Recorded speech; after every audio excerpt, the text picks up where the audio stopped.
Saya membayangkan bagaimana kalau semua orang muslim itu dibina seperti saya dibina gitu ya. Maka hari itulah saya mengambil keputusan, saya harus memberikan kabar gembira ini kepada kaum muslimin seluruhnya. Memang kalau mau jadi dai nggak boleh cuek gitu kan. Nah ketika kita hadir di masjid gitu ya, jangan udah ucapin salam, zikir, pulang gitu ya. Mungkin pemirsa pejuang kebaikan juga banyak ingin meniru ya, tapi kadang karakter yang introvert gitu ya, pemalu gitu, ya. Itu ada tips khusus nggak buat orang-orang yang secara pribadi dia masih udah introvert gitu?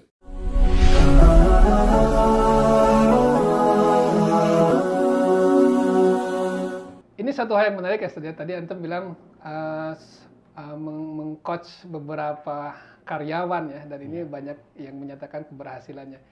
Ini dan juga sisi ketika mendekati sebagai mentor secara pribadi keislaman. Ini saya angkat di sini.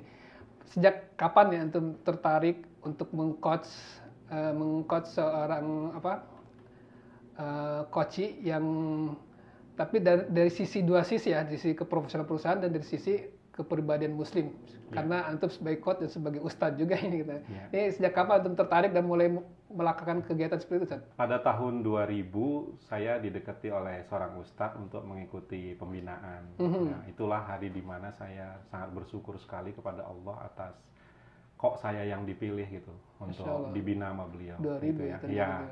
Dan setahun setelah mengikuti pembinaan dengan beliau gitu ya, saya meninggalkan satu bidang yang sangat-sangat saya cintai gitu ya, yaitu bidang musik ya. Oh ya, saya sampai hijrah gitu ya. Dan beliau tidak ada gitu meminta saya untuk meninggalkan musik, itu tidak ada. Ya hanya dengan mengenalkan dengan Allah, Rasulnya, dengan akidah gitu ya. Tiba-tiba saya sudah mengambil keputusan seperti itu, Masya Allah. Jadi saya di situ mengambil kesimpulan alangkah luar biasanya gitu ya, mentoring, pembinaan itu dampaknya kepada kehidupan seseorang gitu ya, Masya Allah gitu ya.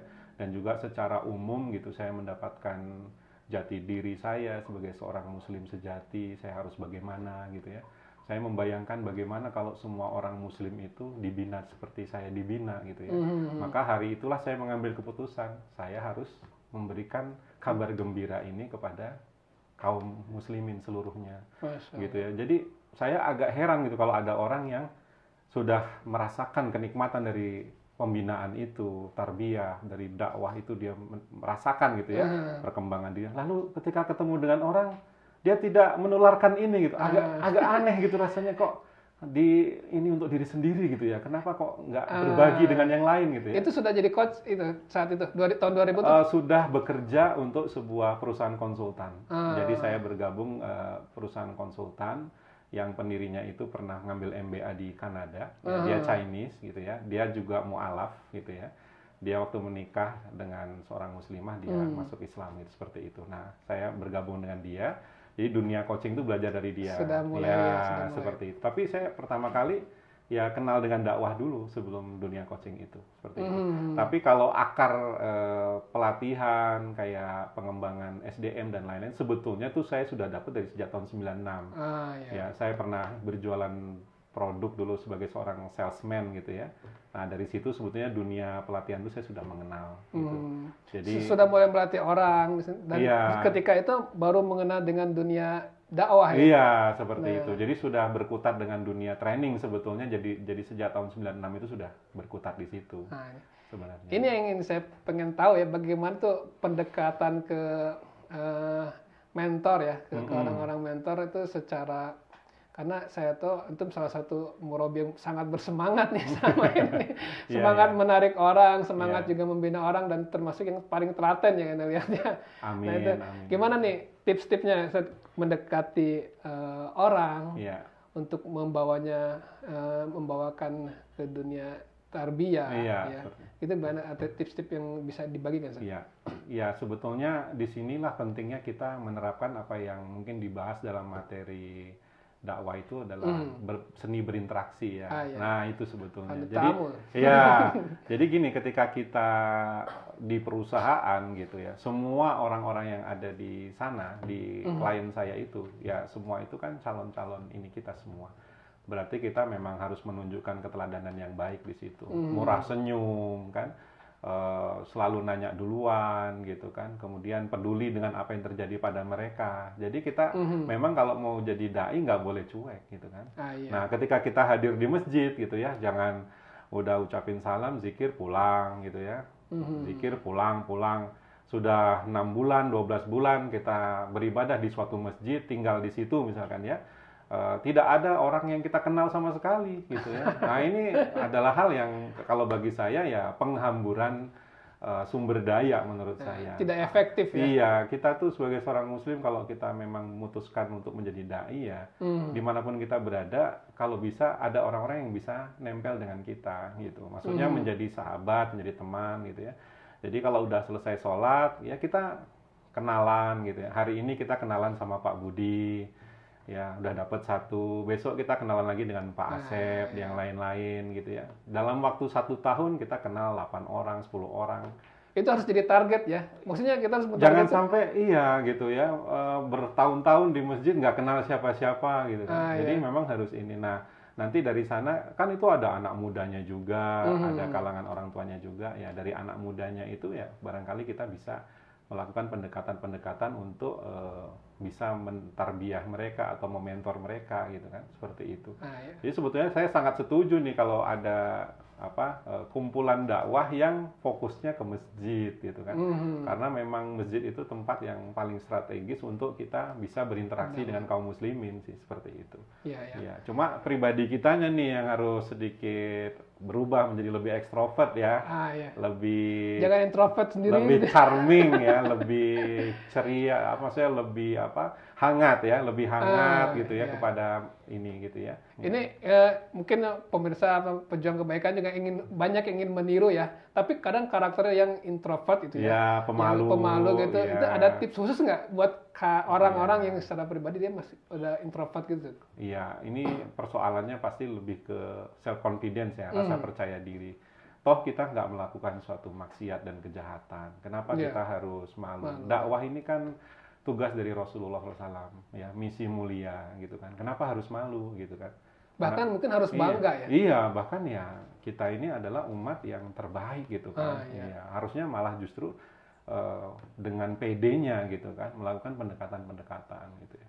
Contohnya lagi misalkan saking nggak PD-nya gitu, diminta misalkan jadi koordinator apa di masjid gitu kan. Kadang-kadang kita menolak, jangan saya. Nah, ini juga sayang sekali gitu kan. Harusnya kalau ada orang yang udah percaya dengan kita tuh ya ambil amanah itu. Ini susah nggak sih bagi orang yang secara dasarnya udah introvert gitu, tapi pengen berkembang jadi orang yang hangat itu. Susah nggak sih?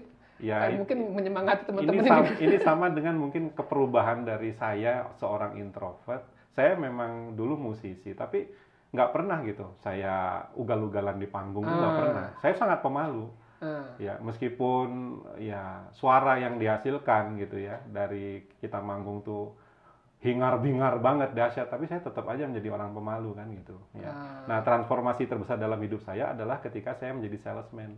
Yang tadinya pendiam, tidak bisa bicara di depan orang banyak, tiba-tiba harus berbicara di depan orang banyak. Setiap pekan itu harus ketemu presentasi di sebuah gedung itu ratusan orang gitu kan.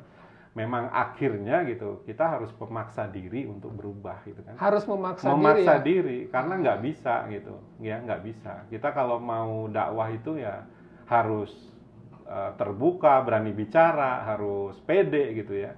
Nggak bisa gitu kita ya tetap di dalam lingkaran ketakutan kita, nggak bisa. Ini mungkin agak susah orang memaksa diri ya. Karena kadang kalau motivasinya nggak tinggi, nggak ada ingin untuk memaksa. Betul. Makanya kembali ke niat kan. Iya, kalau niatnya udah kuat mau turut berkontribusi di dalam dakwah ini, ya dia memutuskan bahwa oke, saya akan menjadi seorang mentor, saya akan menjadi seorang murabi gitu ya. Ya, berarti dia pasti akan mengalami akselerasi percepatan. Pasti.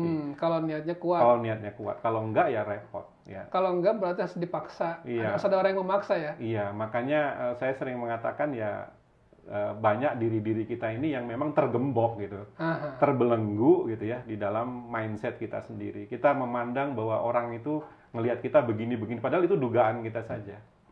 Ya, padahal kan Allah SWT sudah memberikan apa? Potensi yang Iya, luar biasa. ruhiyah, jasadiyah, akliyah, udah dikasih semua sama Allah. Tinggal digunakan dengan maksimal apa enggak gitu. Iya. Kalau tadi cara berpikir kita masih salah mengenai umat, mengenai kaum muslimin.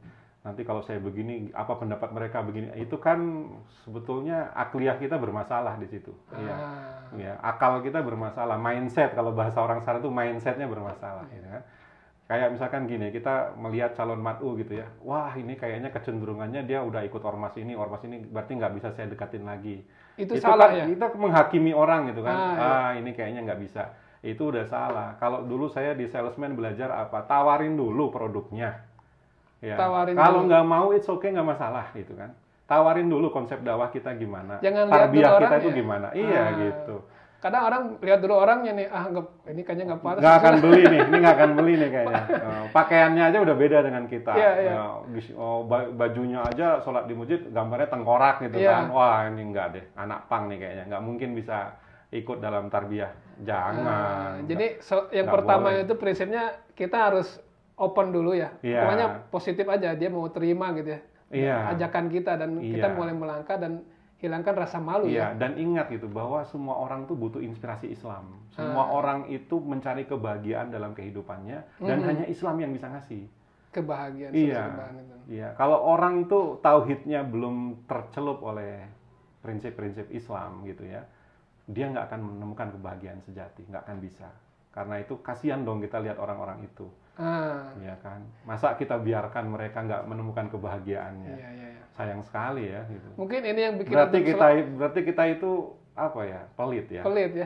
Menikmati hidayah itu sendiri. Ya seperti itu. Ini mungkin yang bikin antum bersemangat ya untuk mendekati madu ya. Iya. Ingin berbagi kebaikan dengan mereka, betul. Gitu kan? Iya. Bisa inspirasi buat kita nggak? Bagaimana menyemangati diri untuk semangat berdakwah ini, karena dakwahnya perlu semangat. Iya, sebetulnya dengan prinsip ikhlas itu udah cukup. Ya, kita dalam kehidupan ini kan mencari ridho Allah saja. Ya, wa ma umiru illa liya'budullaha mukhlishina lahuddin hunafa itu kan. Ya, jadi kita memang diminta untuk menjadi seorang mukhlisin, ya, orang yang ikhlas dalam ketaatan kepada Allah SWT. Jadi kalau kita di dalam kehidupan ini memang ridho Allah yang dicari, maka kita kan akan bertanya kepada diri sendiri. Apa yang membuat Allah ridho kepada kita gitu kan? Apa yang membuat Allah senang kepada kita? Ya tentu Allah menyukai orang-orang yang berjuang di jalan dakwah gitu ya. Jadi Allah menyenangi orang yang berjihad dengan harta dan jiwanya gitu kan. Ya, jadi kalau misalkan kita hidup ini hanya cuma ngejar uang, ngejar kesuksesan semu seperti orang-orang yang menganut paham materialistik gitu kan. Untuk apa gitu kan? Kita ini muslim. Kita tahu tiket surga kita apa gitu kan. Ya, mari kita mari kita ikhlas ya, kuncinya ikhlas. Iya itu, semangatkan diri kita karena ini semua sebetulnya juga untuk kita, in asantum li'anfusikum ya. Jadi itu semua buat kita juga. Kenapa nggak semangat gitu? Kita buat kebaikan itu balik lagi ke kita ya. Iya, ya ini sedikit cerita ya. Pernah gitu ya, saya di dalam ketika mengikuti proses tarbiyah saya gitu ya. Hujan sangat deras di malam hari itu gitu ya. Jadi jalan Setiabudi itu berubah menjadi sungai gitu ya. Deras sekali. Saya dengan motor Suprafit saya gitu ya menuju ke rumah murobi saya gitu di daerah Geger Kalong gitu ya. Saya ingat sekali gitu ya. Pada saat saya berangkat itu yang terpikir saya harus berangkat meskipun hujan deras gitu ya. Saya sampai pakai jas hujan double dua gitu ya. Saya berharap mudah-mudahan ada 1-2 ikhwah yang hadir di malam hari itu. Karena bagi saya pertemuan pekanan itu adalah kesempatan untuk ketemu dengan para pejuang. Ya, ketemu dengan orang-orang soleh itu di situ gitu. Kalau saya nggak berangkat, rugi banget saya. Karena kumpulan terbaik dalam setiap pekan itu yang saya paling rindukan adalah ketemu dengan para pejuang Islam itu kan. Itu yang saya rindukan. Kalau saya nggak ini ternyata qadarullah sampai di sana tidak ada yang datang karena hujannya memang sangat deras. Rumah kita jauh-jauh semua dari rumah murobi itu kan. Saya datang ke situ gitu ya. Kata murobi saya waktu saya itu beliau mengatakan hari ini saya dapat materi besar katanya. Kedatangan saya bilang saya mau materi dari Ustadz, saya bilang gitu kan. Enggak, saya yang dapat materi besar. Malah Ustadz yang berasal dapat materi besar. Materi apa Ustadz? Katanya tentang arti sebuah semangat katanya. Masya Allah. Hujan begini antum tetap datang. Masya Allah. Saya langsung Masya Allah. makasih Ustadz gitu ya, doakan saya istiqomah Ustadz. Alhamdulillah. Gitu ya, harus begitu gitu. Kalau dalam satu kelompok mentoring pembinaan itu tarbiyah itu tidak ada orang yang bersemangat. Itu bahaya banget. Iya. Karena semangat ini mudah terserabut dari jiwa-jiwa kita itu, mudah tercabut gitu ya. Ya kan kita sering mendengar ungkapan gitu ya. Satu orang bersemangat sulit mempengaruhi 9 yang tidak bersemangat, tapi satu orang yang tidak bersemangat semuanya melempem semua. Semuanya ikut melempem gitu ya. Makanya nggak boleh lagi ada ikhwah yang nggak semangat, itu nggak boleh lagi. Harus iya, semuanya. Gitu. Ya. Tutupi ketidaksemangatan kita, jangan tunjukkan di depan orang lain. Iya. Itu mungkin dari saya tipsnya. Satu lagi Ustaz, untuk jadi murabi yang efektif gitu ya. Jadi kan kita itu banyak tenaga yang harus dikeluarkan. Ini bagaimana agar efektif kerja kemurabian itu bagaimana? Iya. Saya sarankan gitu ya. Ilmu itu nomor 2. Yang pertama itu adalah hubungan kita dengan mutarobi. Itu aja tipsnya. Ya? Bangun dulu kedekatan. Ilmu itu belakangan gitu. Gitu ya. Jadi ciptakan apa ya? Ciptakan ikatan di dalam kelompok-kelompok kita, kelompok pembinaan itu. Ya. Jadi murabi itu memang harus perhatian. Itu ya. Iya. Jadi binaannya sakit, datang jenguk, ya kan, minimal japri, mendoakan, ya kan, seperti itu. Ini ternyata kuncinya. Iya. Ya. Kedekatan seorang murabi dengan mutarobinya. Ya. Iya. Jadi harus dibangun itu, gitu ya. Kita sampai ya idealnya ya tahulah kehidupan mutarobi kita itu. Anaknya berapa, yang paling besar kelas berapa, harusnya itu minimal tahu.